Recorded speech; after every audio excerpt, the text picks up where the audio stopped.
रही है। मेरे पास बहुत लोग आते हैं गुजरात से, कहते हैं कि सर बहुत महंगाई हो गई, घर का खर्चा नहीं चल रहा, बच्चे पालने को पैसे नहीं है, हर चीज महंगी होती जा रही है, आमदनी बढ़ती नहीं है, सैलरी तनख्वाह बढ़ती नहीं है।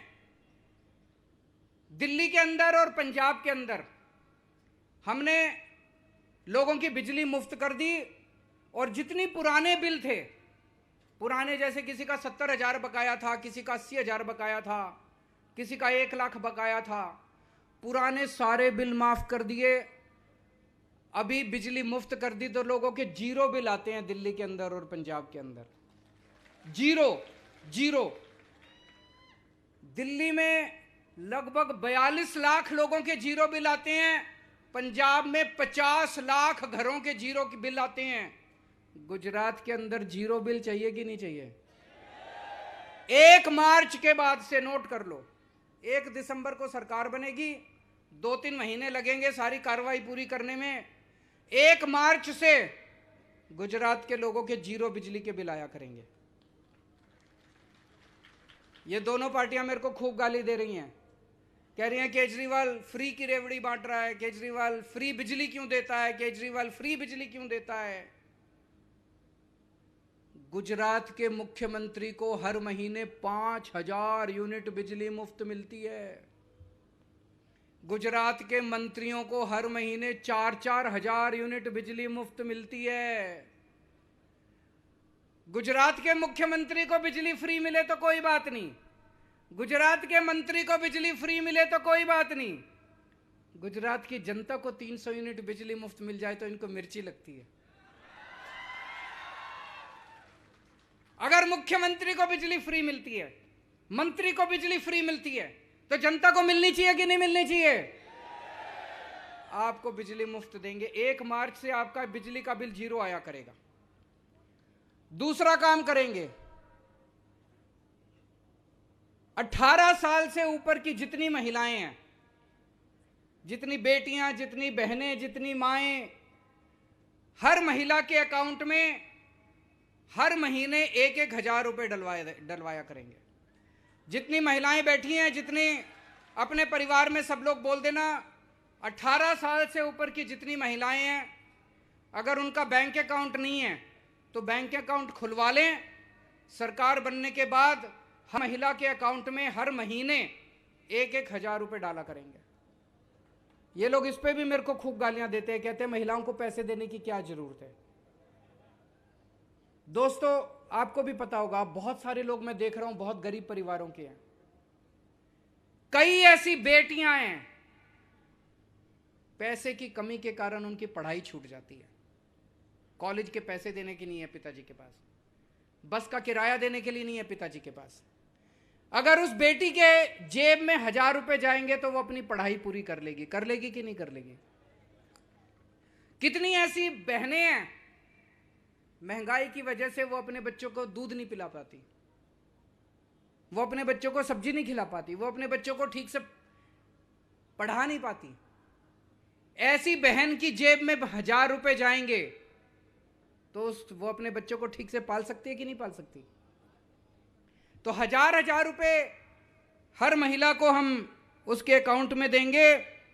मैं सभी महिलाओं को कहना चाहता हूं, હવે તમારે चिंता करवानी जरूरी નથી, तुम्हारो भाई આવી ગયો છે।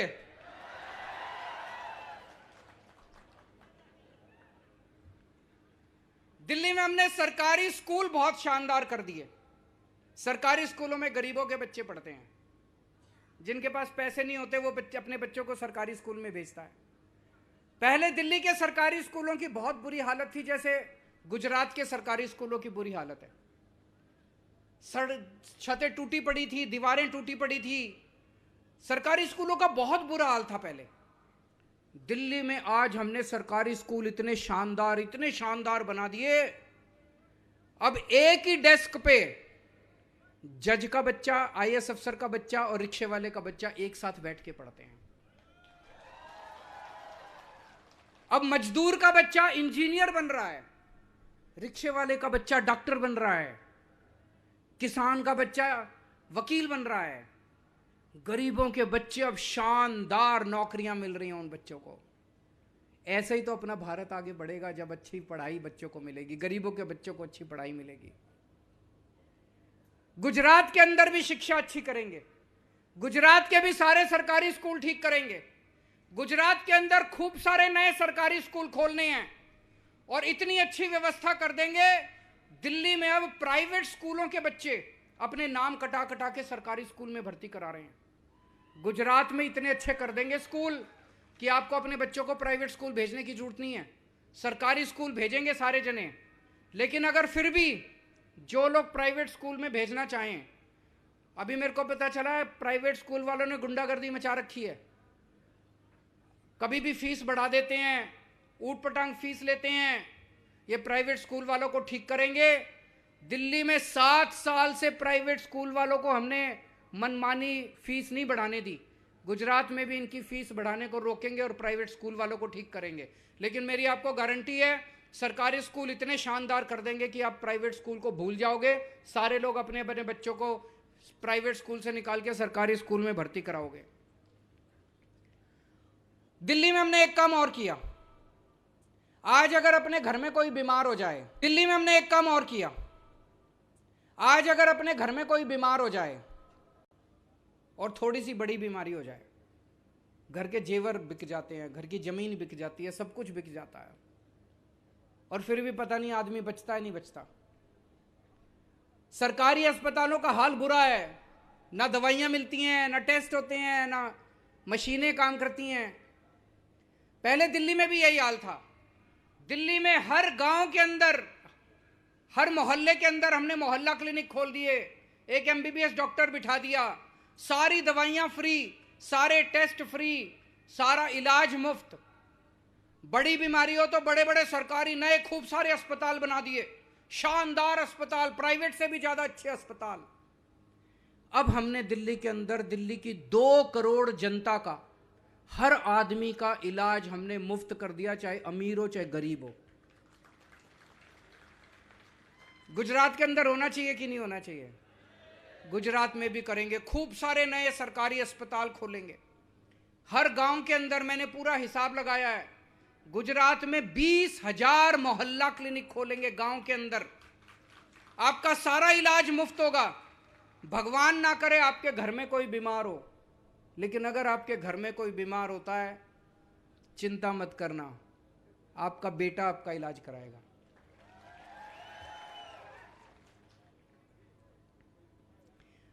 मेरे को राजनीति करनी नहीं आती, मेरे को गुंडागर्दी करनी नहीं आती, मेरे को भ्रष्टाचार करना नहीं आता, मेरे को स्कूल बनाने आते हैं, मेरे को अस्पताल बनाने आते हैं। अगर गुंडागर्दी चाहिए, उन लोगों को वोट दे देना, 27 साल से देते आए हो। भ्रष्टाचार चाहिए, लफंगाई चाहिए, उनको वोट दे देना। अपने बच्चों के लिए स्कूल बनवाने हो, अपने परिवार के लिए अस्पताल बनवाने हो तो मेरे पास आ जाना, मैं बनवा दूंगा। मेरे पास कुछ नहीं है, मैं एक आम आदमी हूं, हमारी पार्टी के पास कुछ नहीं है। भगवंत मान साहब भी फक्कड़ आदमी हैं। 7 साल में हमने केवल लोगों की दुआएं कमाई हैं। जिन गरीबों के बच्चों को हमने अच्छी शिक्षा दी है,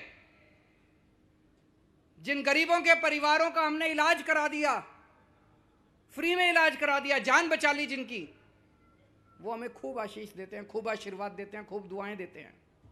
उन्हीं की दुआओं का असर है कि एक छोटी सी पार्टी पहले दिल्ली जीत गई, फिर पंजाब जीत गई, अब गुजरात जीतेंगे। क्योंकि लोगों का काम कर रहे हैं, भगवान का काम कर रहे हैं, धर्म का काम कर रहे हैं, पुण्य का काम कर रहे हैं हम लोग। यही तो पुण्य है, यही तो हमारा धर्म कहता है, गरीबों की सेवा करो। वही काम कर रहे हैं, आम लोगों की सेवा कर रहे हैं। आप लोगों में से कौन कौन बेरोजगार है, जरा हाथ खड़े करो। सारे ही बेरोजगार हैं। मैकेनिकल इंजीनियर, वो बता रहे हैं इंजीनियर हैं फिर भी बेरोजगार हैं। बैठो बैठो बैठो। मैंने एक टीवी में देखा, इनका बहुत बड़ा नेता, उससे पत्रकार ने पूछा कि सर बेरोजगारी बहुत है, इतने लोग बेरोजगार हैं, आप क्या कर रहे हैं? पता है क्या बोला? कहता ये लोग निकम्मे हैं, ये लोग काबिल नहीं हैं, इसलिए बेरोजगार हैं। मेरे को इतना गुस्सा आया। एक तो तुम रोजगार नहीं दे सकते और ऊपर से तुम हमारे लोगों को निकम्मा बोलते हो, हमारे बच्चों को निकम्मा बोलते हो। इतना अहंकार आ गया तुम्हारे अंदर, इतना घमंड आ गया तुम्हारे अंदर। अरे निकम्मे हमारे बच्चे नहीं है, निकम्मे तुम्हारे बच्चे हैं। तुम्हारे बच्चे निकम्मे हैं, फिर भी चेयरमैन बन जाते हैं, एमएलए बन जाते हैं, इनको टिकटें दिला देते हो, बड़ी बड़ी कंपनियों के मालिक बन जाते हैं। हमारे बच्चों को एक मौका तो देके देखो, तुम्हारे बच्चों को पीछे छोड़ देंगे। मैं आपको मौका दूंगा, मैं आपको मौका दूंगा, मैं आपके बच्चों को रोजगार दूंगा, मैं युवाओं को रोजगार दूंगा। दिल्ली में मैंने 12 लाख बच्चों को रोजगार दिलाए हैं, 12 लाख बच्चों को। पंजाब में अभी भगवंत मान ने 17,000, 20,000 हो गई अब तो, 20,000 से ज्यादा, 20,000 से ज्यादा, 6 महीने हुए अभी इसको बने हुए मुख्यमंत्री। 20,000 से ज्यादा सरकारी नौकरियां दे दी इन्होंने।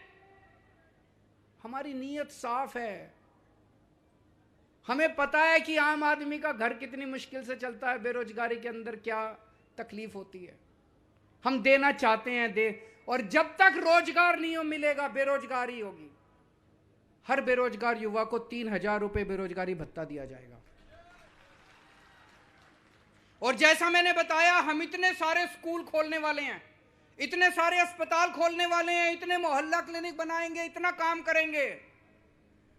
10 लाख सरकारी नौकरियां नई निकलेंगी गुजरात के अंदर, नई 10 लाख सरकारी नौकरियां आपके बच्चों को मिलेंगी। 10 लाख सरकारी नौकरियां मिलेंगी और पेपर नहीं फूटने देंगे। पेपर जितने पेपर अभी तक बचे हैं, फरवरी के महीने में तलाटी का पेपर करा देंगे और जुलाई के महीने तक उनकी पोस्टिंग करा देंगे। मेरे को पता चला, मैंने पूरी लिस्ट बना रखी है अगले साल का शेड्यूल। टेट का पेपर, टेट का पेपर, पुलिस में भर्ती के पेपर, सारे जितने पेपर है 1 साल के अंदर सारे पेपर करा देंगे। कोई पेपर नहीं फूटेगा। अगर कोई पेपर फूटा, उसको पकड़ के 10 साल की जेल होगी, उसको बख्शेंगे नहीं किसी भी हालत में। एक मैं ये देख रहा था, पूरे गुजरात में अभी मैं घूम रहा हूं, आपके इलाके में भी मैं घूमा, सारी सड़कें टूटी पड़ी हैं। टूटी पड़ी हैं कि नहीं पड़ी हैं? सारी सड़कें टूटी पड़ी हैं, सारी सड़कें टूटी पड़ी हैं। दोस्तों, मैं ये तो कह रहे थे कि बड़ी सड़कें अच्छी कर दी, ये कर दी, पता नहीं 1 घंटे का सफर 3-3 घंटे लग जाते हैं। ये सारी सड़कें बनाएंगे ईमानदारी से। जब सरकार होगी, खूब पैसा बचेगा, उस पैसे से सारी आपकी सड़कें भी बनाएंगे। जो जो जरूरी वाली सड़कें हैं वो पहले 6 महीने में बना देंगे, फिर धीरे धीरे करके बाकी 2-3 साल के अंदर सारे गुजरात की सड़कें ठीक करा देंगे। बहुत सारे किसान आए हुए हैं यहां पे। पंजाब में भगवंत मान साहब ने 5 फसलों पे एमएसपी दे दी है। एमएसपी अभी तक क्या होता था, सरकार एमएसपी तय कर देती थी, लेकिन उसका कोई मतलब नहीं था, उस पे तो माल बिकता नहीं था, उस पे तो फसल बिकती नहीं थी। तो इन्होंने ये कह दिया कि अगर मार्केट में एमएसपी पे आपकी फसल ना बिके तो सरकार आपकी फसल खरीदेगी, आपको एमएसपी का दाम दिलवाया जाएगा। भगवंत मान साहब ने 5 फसलों पे, गेहूं, चावल, कपास, नरमा और मूंग दाल, इन 5 फसलों पे पंजाब में एमएसपी दे दी। अब अगर किसी भी किसान की फसल मार्केट में इससे कम रेट पे बिकती है, वो सरकार को बेच के आ जाता है, सरकार खरीदती है, अनिवार्य, जरूरी है सरकार को खरीदना। आपको भी हम शुरू 5 फसलों से करेंगे, फिर एक एक करके सारी फसलें। 5 फसलें हम, सरकार बनते ही 5 फसलें हम एमएसपी देंगे। गेहूं, चावल, चना, मूंगफली, कपास, ये 5 फसलों पे गुजरात के अंदर हम एमएसपी देंगे। आपको अगर मार्केट में इससे कम रेट मिले एमएसपी पे, सरकार के पास आ जाना, सरकार आपकी फसल खरीदेगी एमएसपी के ऊपर। 12 घंटे बिजली देंगे। अभी रात को आती है, कभी आती है, कभी नहीं आती है। दोपहर के अंदर 12 घंटे आपको बिजली देंगे। सिंचाई की व्यवस्था करेंगे। कई साल हो गए अभी तक नर्मदा का पानी नहीं पहुंचा चारों तरफ। सिंचाई की व्यवस्था करेंगे। दिल्ली के अंदर और अब पंजाब के अंदर हमने प्रति हेक्टेयर, अगर फसल बर्बाद हो जाए, सरकार प्रति हेक्टेयर 50,000 रुपए प्रति हेक्टेयर उसके अकाउंट में 1 महीने के अंदर जमा करा देती है। होना चाहिए नहीं होना चाहिए? यह गुजरात में भी लागू करेंगे। अयोध्या में अगले साल भगवान श्री राम का मंदिर बनके तैयार हो जाएगा।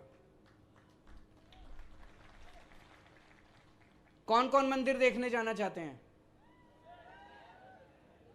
सब लोग जाना चाहते हैं, लेकिन आना जाना, खाना पीना, रहना बड़ा महंगा है कि नहीं है? और पूरे परिवार को ले जाओ तो बहुत खर्चा होता है। दिल्ली में हमने एक स्कीम चालू की है। दिल्ली वालों को मैं फ्री में अयोध्या जी के, रामचंद्र जी के दर्शन करा के लाता हूं। स्पेशल ट्रेन जाती है दिल्ली से। उस ट्रेन में सारे राम भक्त होते हैं। लोगों का आना जाना, खाना पीना, रहना, सब कुछ आपके घर से लेके जाते हैं। घर से लेके जाते हैं, अयोध्या जी में राम मंदिर के दर्शन कराते हैं, वापस घर छोड़ के आते हैं। सब कुछ फ्री होता है। जब ट्रेन जाती है मैं उनको छोड़ने जाता हूं। जब ट्रेन वापस आती है मैं ट्रेन पे उनको लेने जाता हूं, जितने लोग जाते हैं। जब वापस आते हैं इतना आशीर्वाद देते हैं वो लोग, इतना आशीर्वाद देते हैं। कई बुजुर्ग लोग कहते जी बस जिंदगी की आखिरी तमन्ना थी, पूरी हो गई, अब भगवान उठा भी ले तो किसी चीज की कोई। इतना आशीर्वाद देते हैं लोग। गुजरात के अंदर हमारी सरकार बनेगी, आप सब लोगों को अयोध्या जी के फ्री में दर्शन करा के लाएंगे। एक मैं देख रहा था, गुजरात के अंदर सड़कों पे गाय का बहुत बुरा हाल है। गाय तो हमारी माता है। इन लोगों ने गाय की रक्षा के लिए और गाय के रखरखाव के लिए कुछ नहीं किया। दिल्ली में हम 40 रुपए प्रति गाय गौशाला वालों को देते हैं, उनकी रक्षा करने के लिए, उनका ख्याल रखने के लिए, उनके खाने पीने के लिए। गुजरात में हमारी सरकार बनेगी, प्रति गाय 40 रुपए गुजरात के अंदर भी देंगे, ताकि गौ माता की रक्षा की जा सके और गौ माता को जगह जगह सड़कों के ऊपर। अब मैं आप लोगों से पूछना चाहता हूं, ये मेरे को खूब गालियां देते हैं सारे, केजरीवाल फ्री की रेवड़ी बांटता है, फ्री की। हर बच्चे को हमारे देश में फ्री शिक्षा मिलनी चाहिए कि नहीं मिलनी चाहिए? हर बंदे को अच्छा इलाज फ्री में मिलना चाहिए कि नहीं मिलना चाहिए? हर घर को फ्री बिजली मिलनी चाहिए कि नहीं मिलनी चाहिए? ये मेरा क्यों विरोध करते हैं? ये क्यों विरोध करते हैं? क्यों कहते हैं फ्री फ्री फ्री नहीं होना चाहिए? मैं कहता हूं स्कूल बनाऊंगा, कहते हैं स्कूल नहीं बनने चाहिए। मैं कहता हूं अस्पताल बनाऊंगा, कहते हैं अस्पताल नहीं बनने चाहिए। मैं कहता हूं फ्री बिजली दूंगा, ये कहते हैं फ्री बिजली नहीं होनी चाहिए। इनको ये डर लगता है कि अगर ये फ्री में दे दिया सब कुछ तो इनके लूटने के लिए पैसा नहीं बचेगा। है कि नहीं है? जो इसने 4 एकड़ जमीन से 1000 एकड़ हो गई, पैसा कहां से आया? यहीं से तो लूटा। अगर ये फ्री बिजली दे देते तो पैसा ही नहीं बचता लूटने के लिए। अस्पताल बनाने लग जाते तो पैसा ही नहीं बचता लूटने के लिए। स्कूल बनाने लग जाते तो पैसा ही नहीं बचता लूटने के लिए। इसलिए कहते हैं ये फ्री बंद करो, फ्री बंद करो। ये केजरीवाल को रोको, केजरीवाल को रोको। रोज गालियां देते हैं मेरे को, और दोनों पार्टी इकट्ठी होकर गालियां देती है। दोनों पार्टी इकट्ठी हो गई है इनको लूटने। अगर कोई कहे ना फ्री गड़बड़ है, फ्री रेवड़ी नहीं होनी चाहिए, समझ लेना उस आदमी की नीयत खराब है, उसके मन में खोट है। वो आदमी भ्रष्टाचारी है, वो पैसे कमाना चाहता है, उसकी नीयत खराब है, समझ लेना। कोई भी नेता देखो, कोई भी नेता खड़ा होकर कहा यार ये फ्री नहीं होना चाहिए, फ्री नहीं होना चाहिए, फ्री गड़बड़ है, फ्री नहीं होना चाहिए, समझ लेना नेता बदमाश है। पूरे गुजरात के अंदर इस टाइम एक आंधी चल रही है बदलाव की। यहां भी इतने सारे लोग आए हुए हैं, मेरे ख्याल से 1 लाख से ज्यादा लोग होंगे आज इस सभा के अंदर। आज इनको बीजेपी वालों को नींद तो नहीं आती।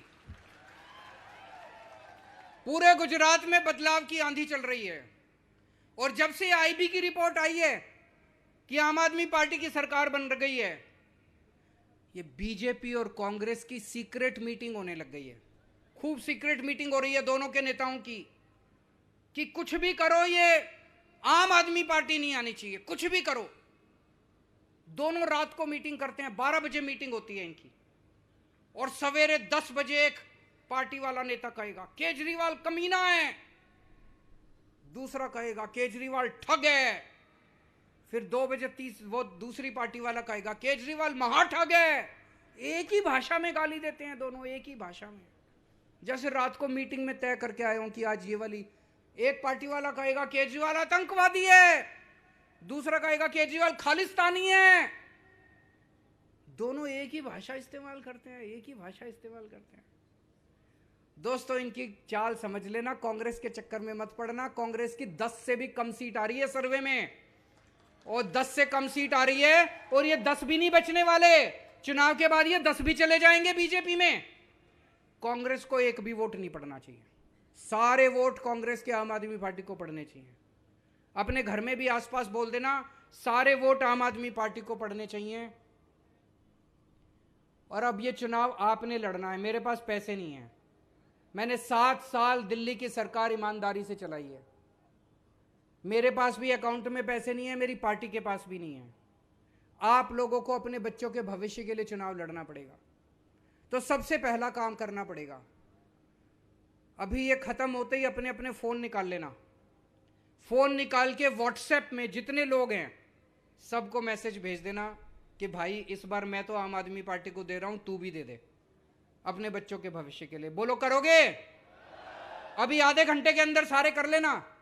व्हाट्सएप के ऊपर सबको मैसेज भेज दो और अपनी अपनी डीपी बदल लो, सारे जने अपनी डीपी में आम आदमी पार्टी का लगा लो। मंजूर है? फिर वो करना है जो ईशुदान भाई ने कहा कि अपने अपने गांव में, अपने अपने मोहल्ले में कम से कम 100 लोगों के पास जाके, घर घर जाना पड़ेगा। देखो 100 लोगों के पास जाके बोलना पड़ेगा कि आम आदमी पार्टी को वोट देना है, झाड़ू को वोट देना है। मंजूर है? भारत माता की, भारत माता की। धन्यवाद माननीय मुख्यमंत्री श्री। હવે આપણો પ્રોગ્રામ પૂર્ણાહુતિ તરફ જઈ રહ્યો છે, પણ આપણે બધા જ પોતાના સ્થાન પર ઊભા થઈ અને રાષ્ટ્રગાન સાથે આજના